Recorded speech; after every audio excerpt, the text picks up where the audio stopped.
I just am a volunteer. I can't not volunteer. It is funny because people often say to me, Holly, I don't have time to volunteer. And I almost want to hand them my iPhone with my schedule because I'm so dedicated to being in boardrooms, not only as a professional coach and trainer, but really at the boardrooms as a volunteer.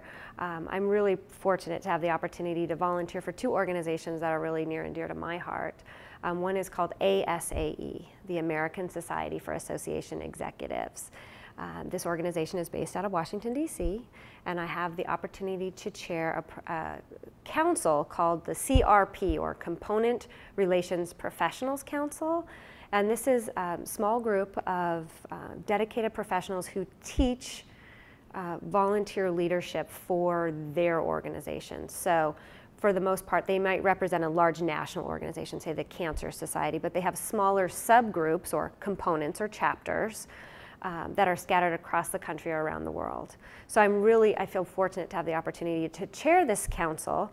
We're a council of about 15 men and women that literally represent all time zones of the US at this point. And we provide education and training for additional component relations professionals so that we can elevate leaders around the world.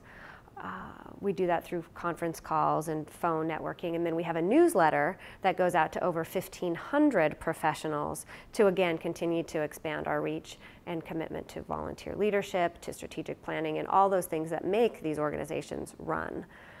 The other group that I volunteer for is the National Speakers Association.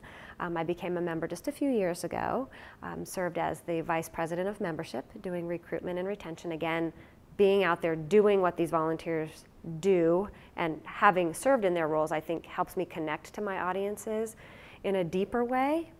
So last year they had asked me to step up as their president-elect. So I'm the current president-elect for the National Speakers Association here in Oregon.